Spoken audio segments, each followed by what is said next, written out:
Welcome into today's edition of Just the Truth. Glad to have you join me in the PhD Weight Loss and Nutrition Studio. To lose weight for the last time, visit myphdweightloss.com. As expected, all the Sunday news shows were wall-to-wall Trump this weekend.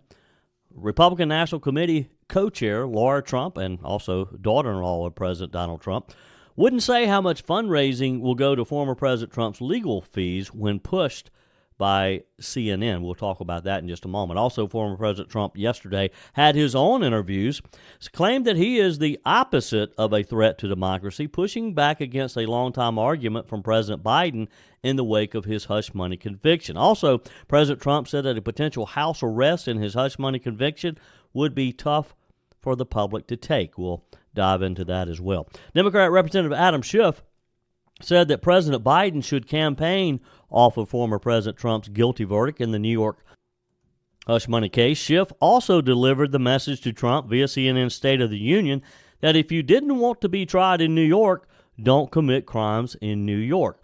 We'll dive into the Democrats' response on that. Meanwhile, former House Speaker Newt Gingrich said he thinks the guilty verdict delivered to former President Trump this week only makes him stronger, and the conviction may end up backfiring on the left. House Speaker Mike Johnson declined to give the Biden administration credit for acting on the U.S. southern border ahead of his expected executive order to clamp down on illegal immigration, saying it's too little, too late. Also, a report released by Syracuse University shows that the Biden administration has quietly dismissed over 350,000 asylum applications from immigrants since 2022, allowing these illegals to roam freely around the country without threat of deportation.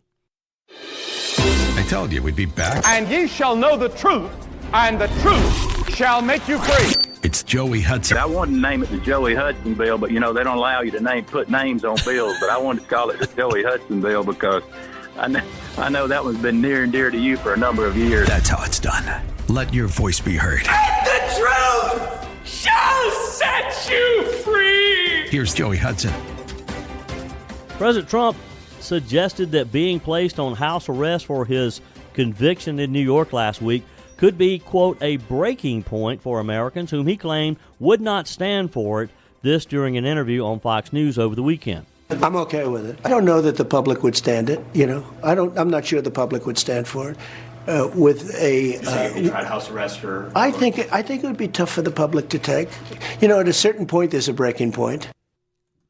As you know, last week the New York jury came back with guilty on all 34 counts of falsifying business records in New York, becoming or making Donald Trump become the first president to be convicted of a felony. Judge Juan Merchan set Trump's sentencing date for July the 11th, just 4 days before the Republican National Convention in Milwaukee. Trump's legal team has vowed to appeal the case, of course, though proceedings will meanwhile move forward as scheduled, according to the legal experts. Trump's team has already suggested they do not believe the former president should be incarcerated, which would be a rare punishment for a first-time offender convicted of Trump's charges in New York. However, look, it was rare that they even had a trial on such a charge. So let's not put anything past these overzealous prosecutors and this judge, this very biased judge in New York. But hopefully they'll come to their senses and realize that they should not, or the pushback that they will get if, in fact, they try to incarcerate Donald Trump. The former president repeated his argument that the trial and conviction were unfair, as they were. I would agree with that, and continued to the point that he continues to lead in the national polls. He says should show the judge and the court that the American people are behind him. Meanwhile, over on CNN, his daughter-in-law, who of course is Republican National Committee co-chair, Lara Trump, would not say how much of the fundraising that was brought in literally 48 hours after the announcement of the conviction, how much of that money would be used for Trump legal fees. Trump quickly fundraised off the jury's verdict last week, raising about $35 million in the first day after he was found guilty. Lara Trump said yesterday that the RNC raised $70 million in the first 48 hours after the verdict was read. CNN's Casey Hunt asked Ms. Trump what she believed will be the response by the American people after the conviction last week. Here's the exchange. I think you've seen already what's happened. It's that the American people have really spoken up. And Casey, they've spoken with their wallets and their pocketbooks, even in a time where our economy is in such bad shape, thanks to horrific policies by Joe Biden. The American people came out, and in 48 hours after Donald Trump's verdict was read, our campaign and the RNC raised $70 million in digital fundraising. This is small dollar donations. And I think the amazing statistic to take out of that is that 30% of that money came in from people who had never once donated to Donald Trump. People are very upset about what they saw happen this week to someone should never have had a case brought against him. We all know that if his name had been anything other than Donald Trump, this case would have never seen the light of day. And what people are seeing now is that they can't trust our judicial system. They are very worried about the America that we are facing if this is the precedent we are setting in the United States. And so I think that was a very quick, very rapid, and a very strong response from the American people. It has gone way too far. The judicial system being weaponized against a political opponent. The American people are upset, and they spoke out about it. Look, I think saying that the American people were upset is an understatement. I think the American people are outraged. And just think about that. They did. They sent a message via their checking accounts, their credit cards. They sent a message to Joe Biden, and Joe Biden should take note. I don't recall Joe Biden ever being able to raise $70 million in 48 hours. Do you? And he should sit up and take note that if the American people, and I think Lara Trump made a good point, that these weren't large donors. These were small donors, and a lot of people, she indicated 30% of these donations were new donors, people who had not donated to Donald Trump in the past. That just tells you that people are tired of these types of things, that people do not believe that Trump got a fair shake.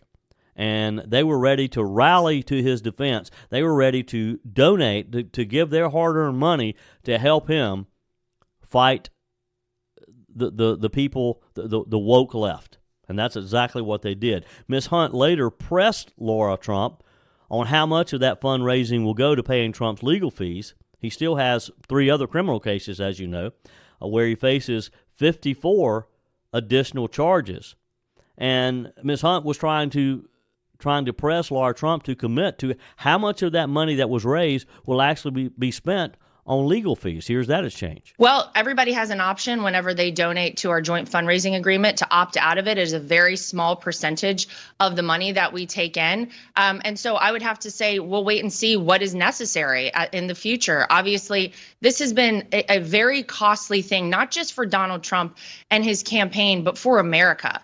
The stain that this has put on our country, I think, is abominable.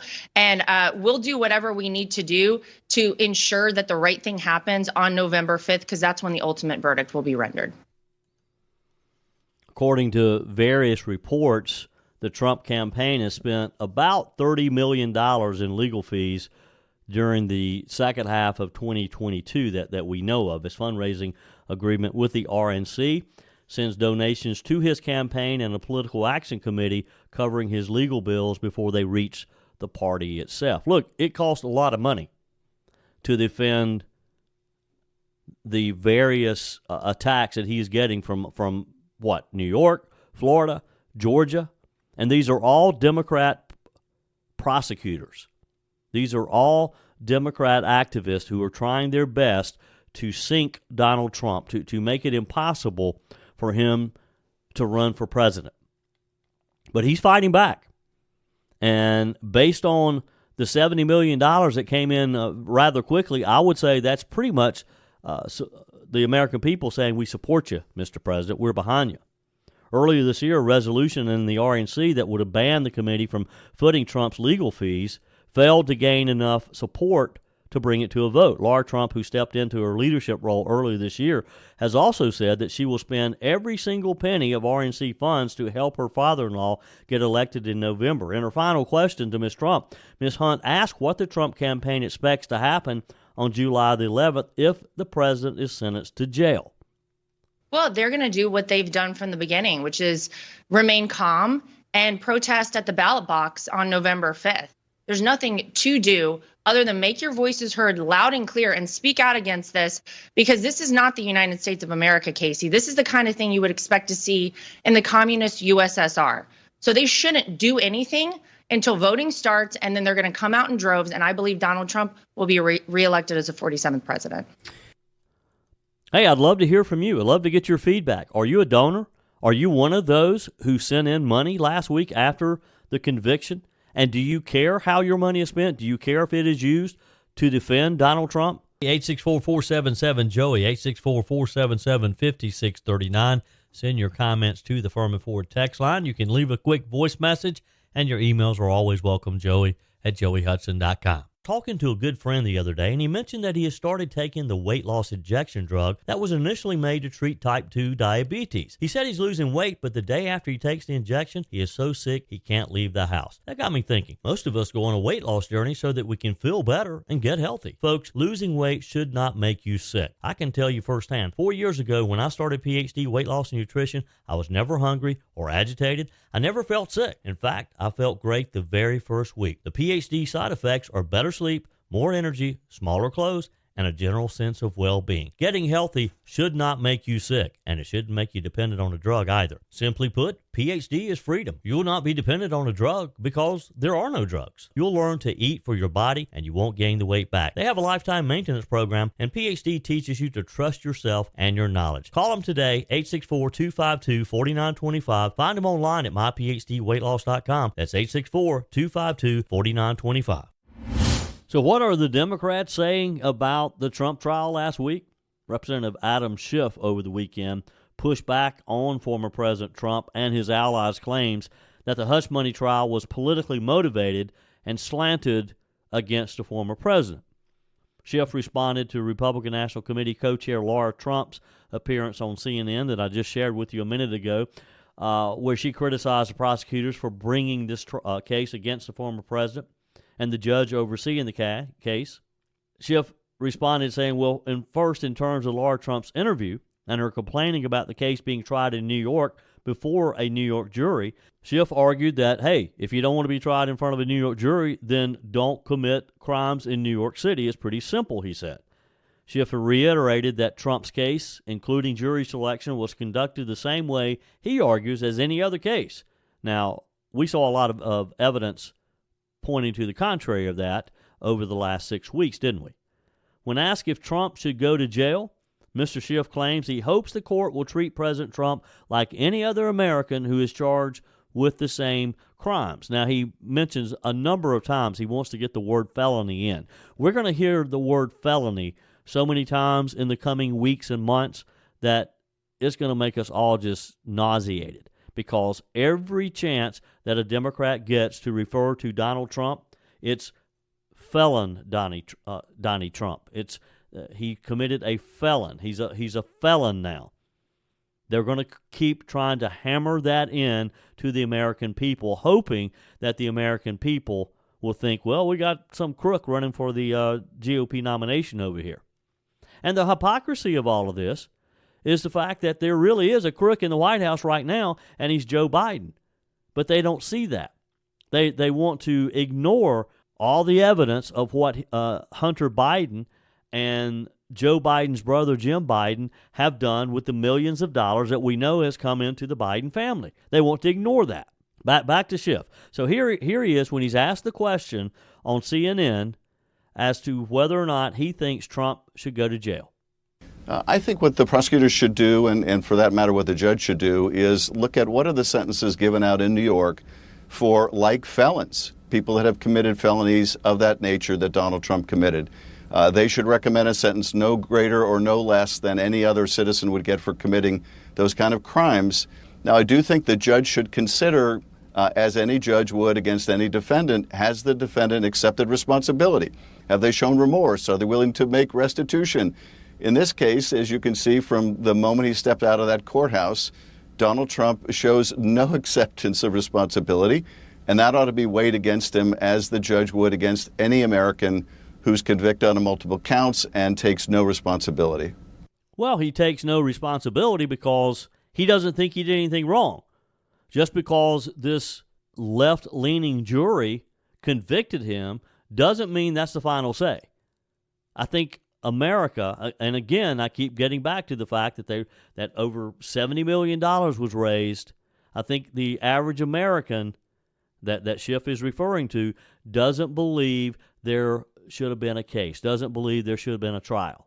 Now, of course, Schiff's comments echo what Alvin Bragg has said. He, too, was on the circuit over the weekend. Bragg said, while this defendant may be unlike any other in American history, we arrived at this trial and ultimately today at this verdict in the same manner as every other case that comes to the courtroom, by following the facts and the law, and doing so without fear or favor. That was Bragg's comments after the jury delivered the guilty verdict.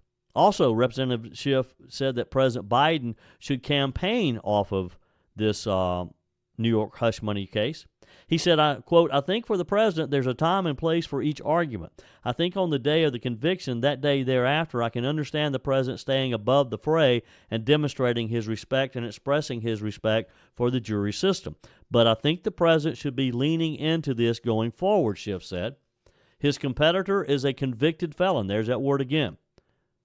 And you can only imagine if the situation was reversed. They would be going after Joe Biden with a vengeance. They're making those false claims about Joe Biden regardless. So I think not only the president, but Democrats need to be making the case forcefully to American people.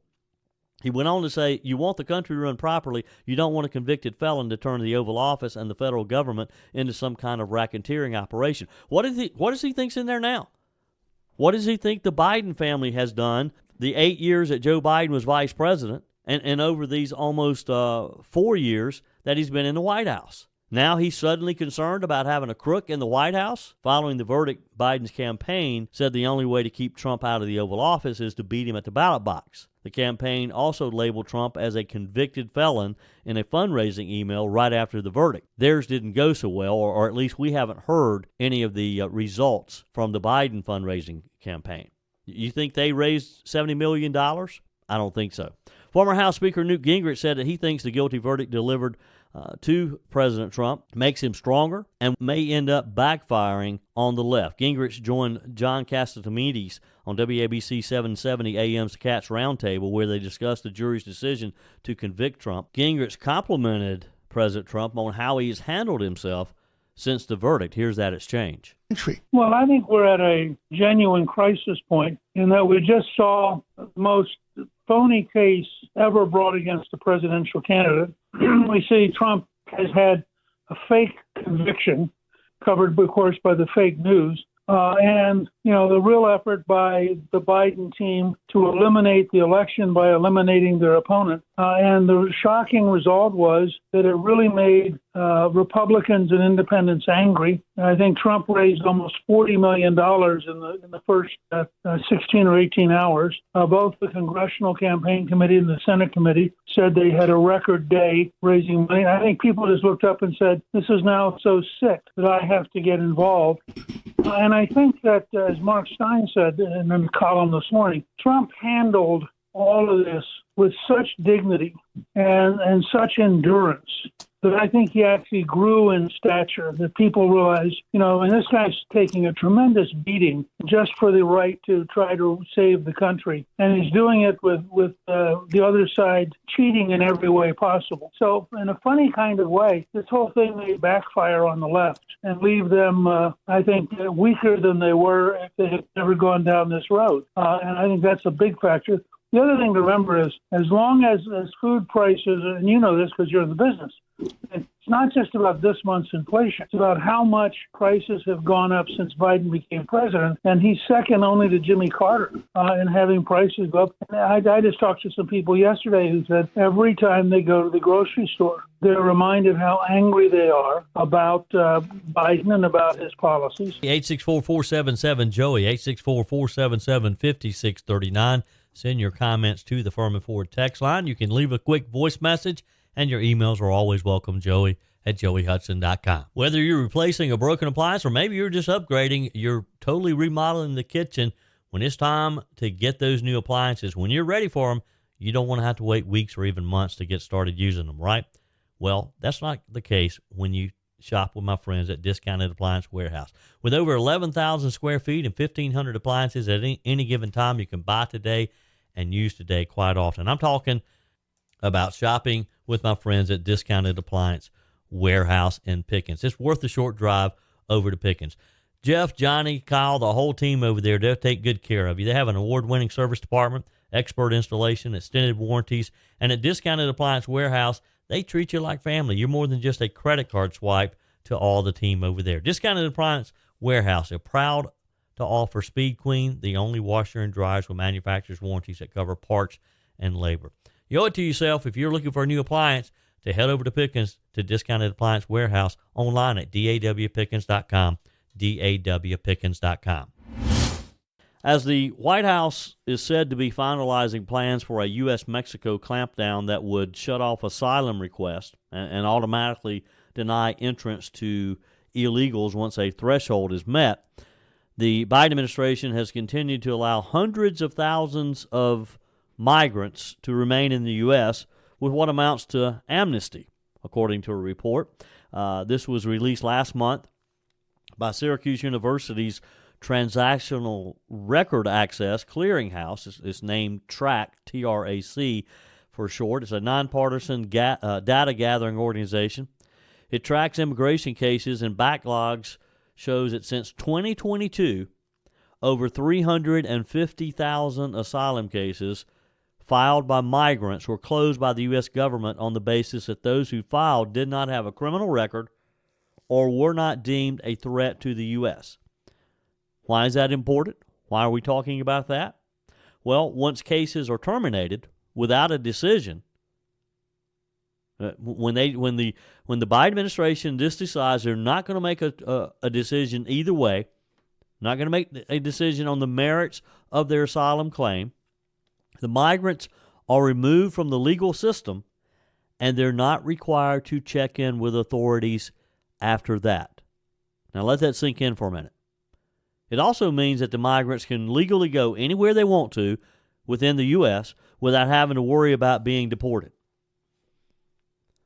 So rather than take action, rather than making a decision, the Biden administration has realized that they can just not make a decision at all.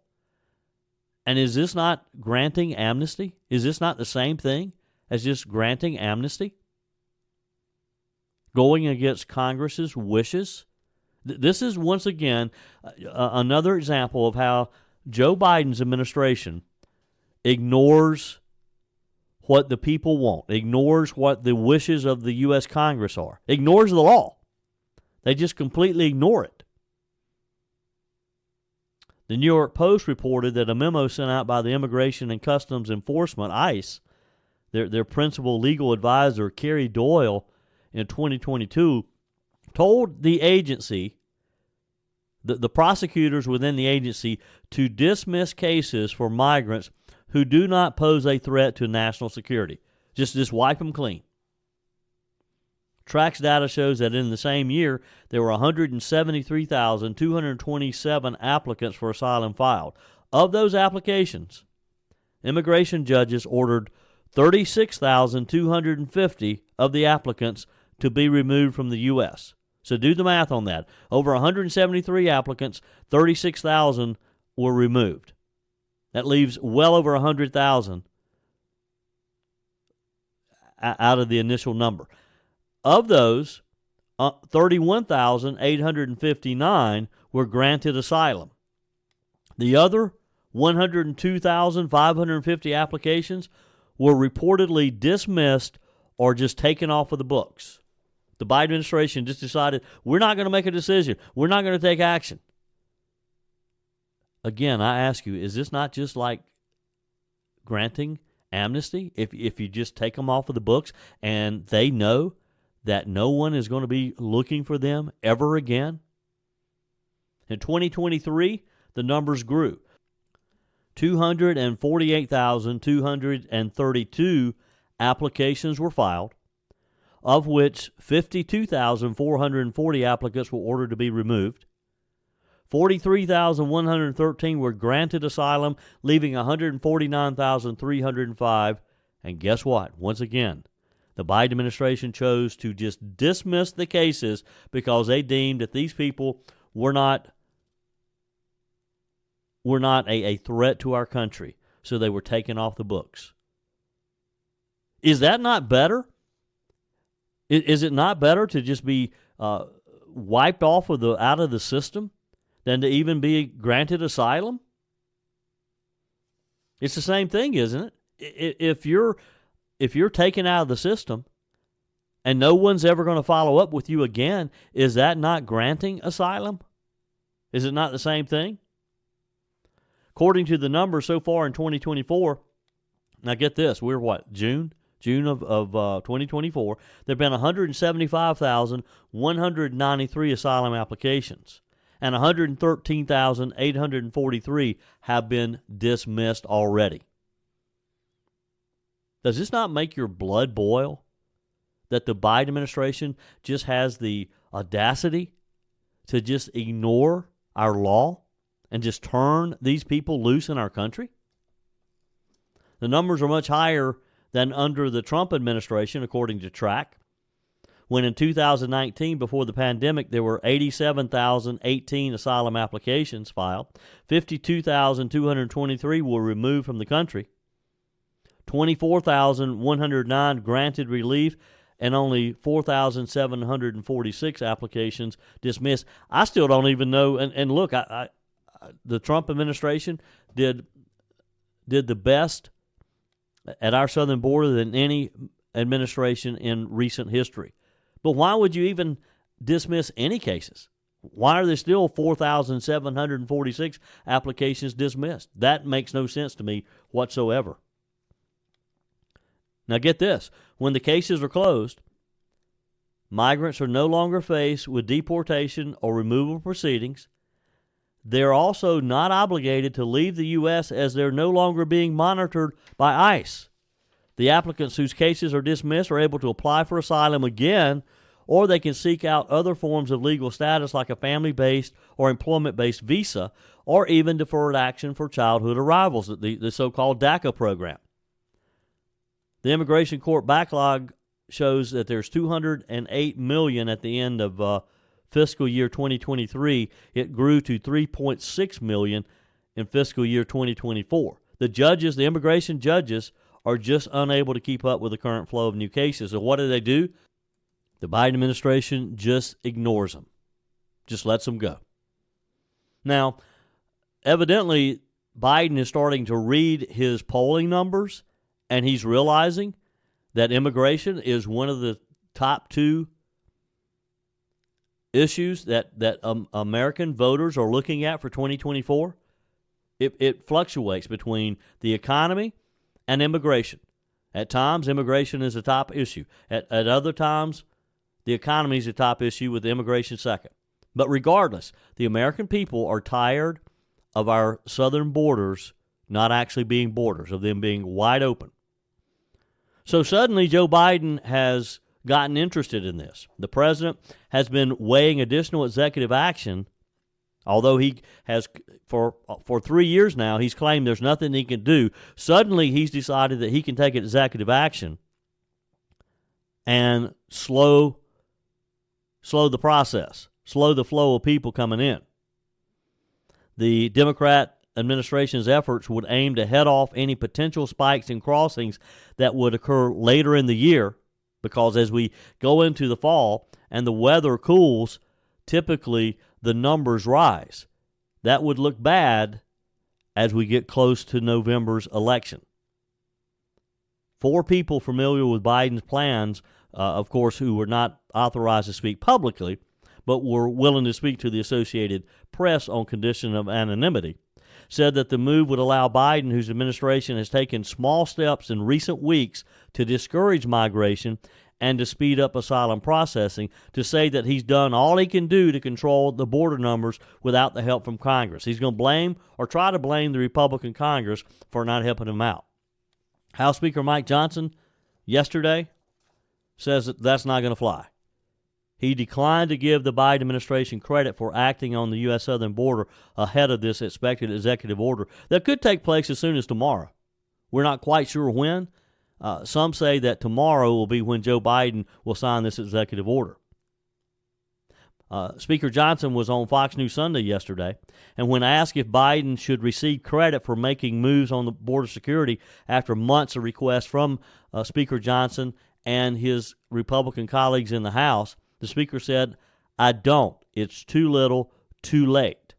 I don't, Shannon. It's too little, too late. Now he's trying to desperately show the American people somehow that he wants to address the issue that he himself created. We documented 64 specific executive actions that President Biden and Secretary Mayorkas at DHS took over the course of the last 3.5 years, beginning on the first day that President Biden took office, to open the border wide. They did it intentionally, and it has had catastrophic effects upon our country that we'll be living with for decades to come.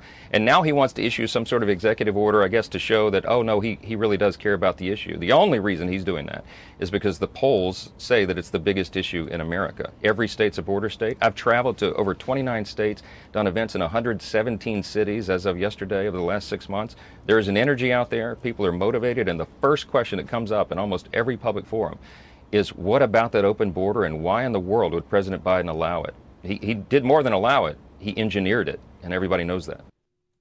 I think that's a good way to describe it, the way the Speaker said that Joe Biden actually engineered the system, engineered what has happened, this total collapse at the southern border.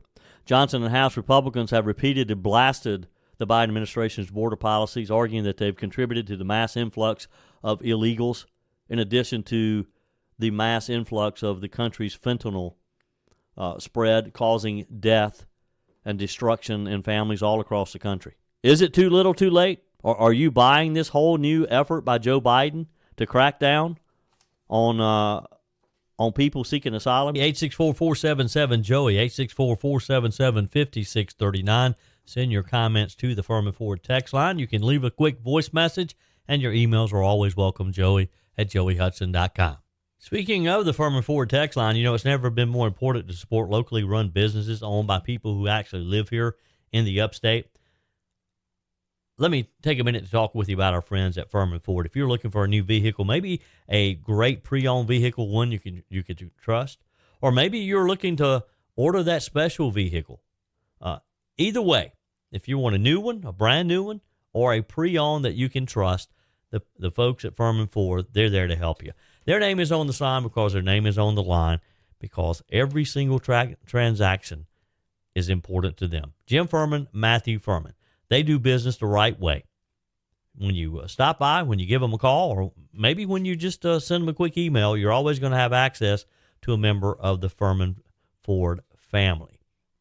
And by the way, they also offer great service, and you're not going to have to wait weeks and weeks to get it done. And you do not have had to purchase your vehicle at Furman Ford. Doesn't even have to be a Ford. They service all makes and models. Visit my friends at Furman Ford online at furmanford.com, furmanford.com. Texter says, "Good morning, Joey. Folks talk about Trump being immoral.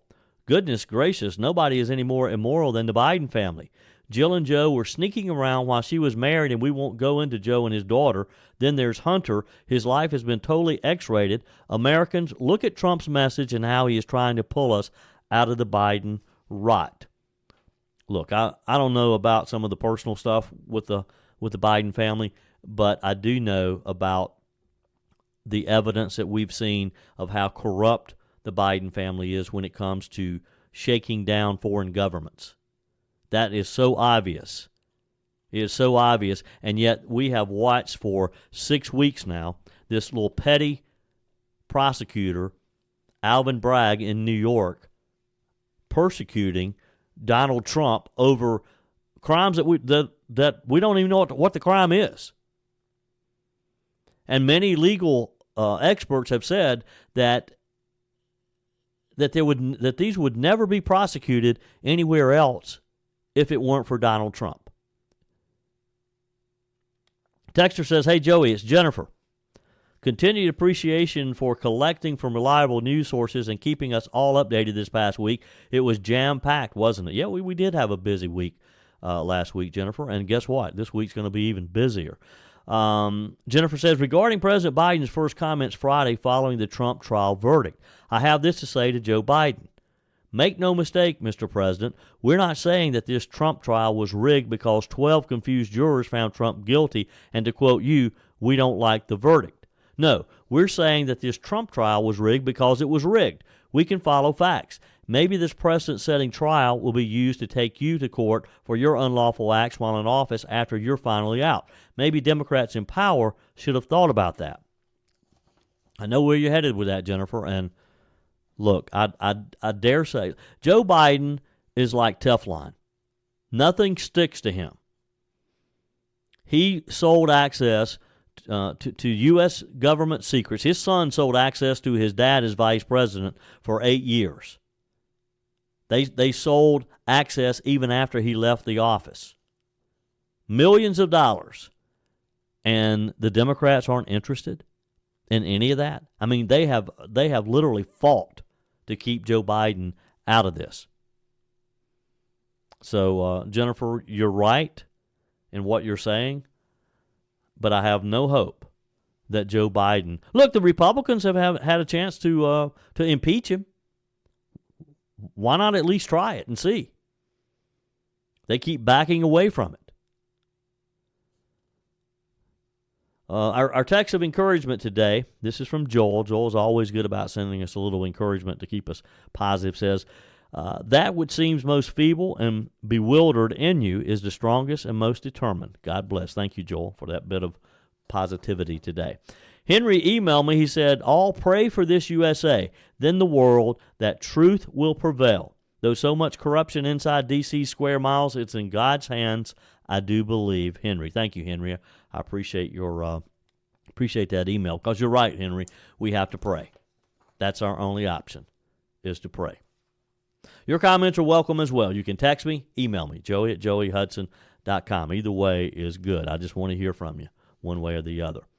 Should beer be sold at football games? You know, a lot of colleges and universities sell beer already, beer and wine.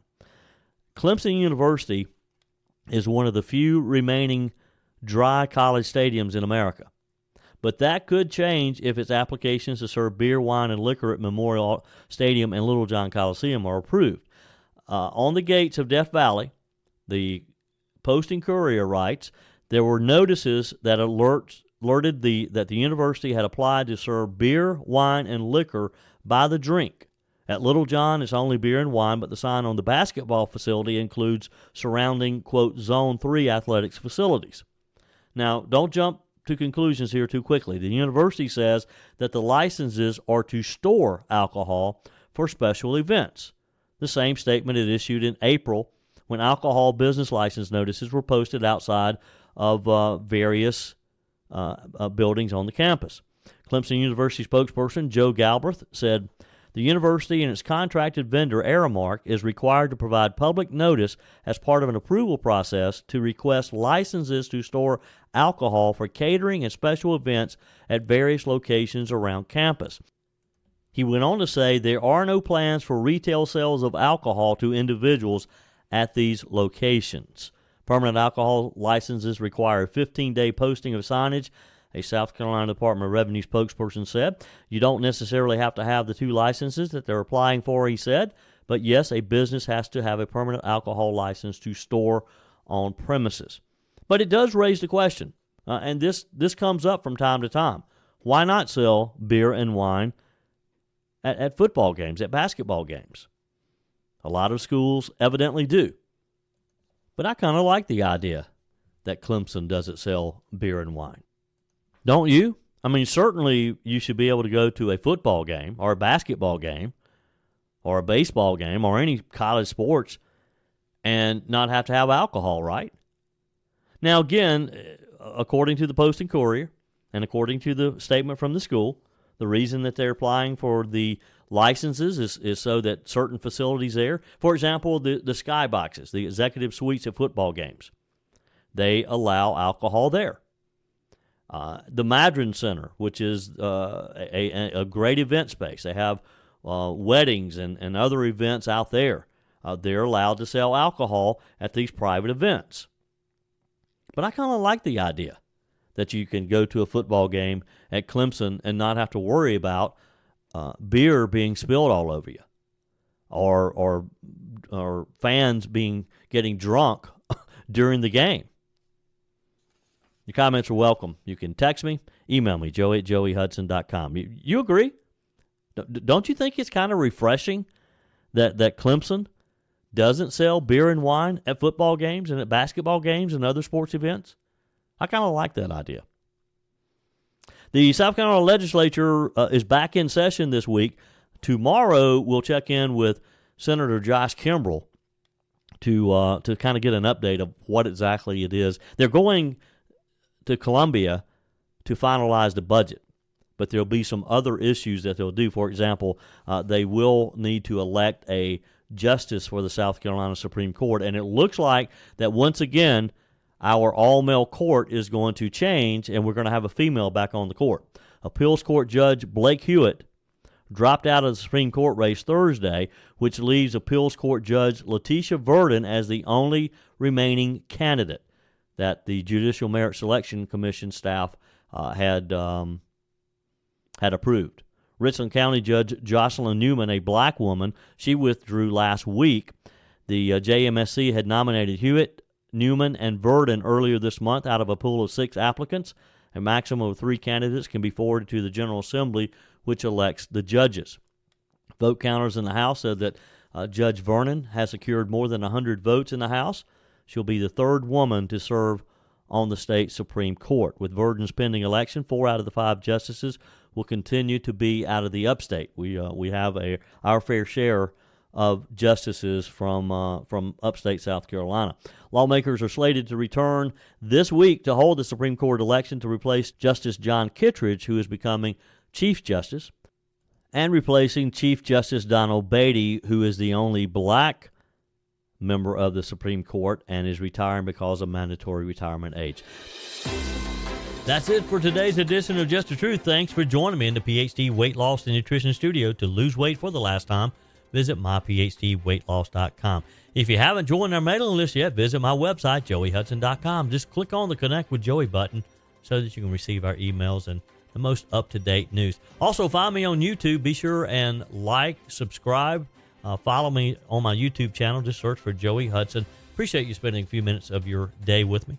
Be sure and forward this edition of Just the Truth to some friends. Just click on the share button. Send it to a few of your contacts, because if we're going to build our community and we're going to win in the June primaries, and if we're going to win in November especially, we got to build an army of conservatives. The way we beat Joe Biden is through educating people, and no better way than encouraging them to listen to Just the Truth. Hey, keep those comments coming via the Furman Ford text line, 864-477-JOEY, 864-477-5639. Your emails always welcome as well. Joey@joeyhudson.com. We're back again tomorrow. Hope you will be too. Remember, God's got this. He's still in control.